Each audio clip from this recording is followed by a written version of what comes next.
လူသားတယောက်တာရုခေါ်ရုံနဲ့ကောင်းကျိုးချမ်းသာတွေရသလားပိတာပုံရောက်နေတဲ့ပုံကိုယ်တွေဖို့တော့အကျိုးလွတ်ပွဲတွေလုပ်ပြီးအမြတမ်းပေးဝေတာအင်မတန်မှကောင်းတဲ့လုပ်ငန်းတစ်ခုပဲသူတို့အတွက်ချက်ချင်းအကျိုးရှိတယ်အဲ့တော့လူသားတယောက်ဒီလိုတာရုခေါ်ရုံနဲ့ကောင်းကျိုးချမ်းသာတွေရတာမရှိဘူးလားဆိုတော့950ဆက်ထဲမှာတော့သင်္ခဆက်ဆိုတာရှိတယ်ဖျားလောင်းသင်္ခပုံသားကြီးကကုသိုလ်ကောင်းမှုလုပ်တယ်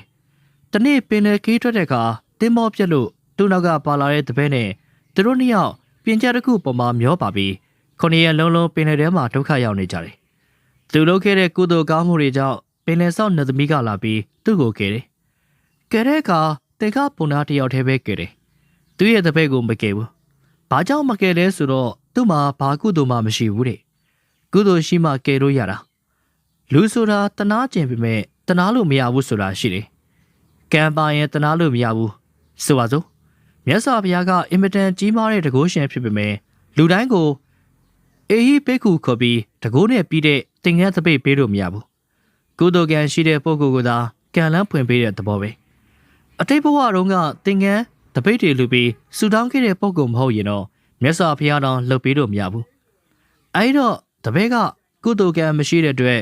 ငါသမီးကလစ်လူရှူထားတော့ဘုရားလောင်းသင်္ခပုံနာကသူ့ကိုကုသိုလ်ရှိအောင်ဘယ်လိုလုပ်ပေးတော့ဆိုရင်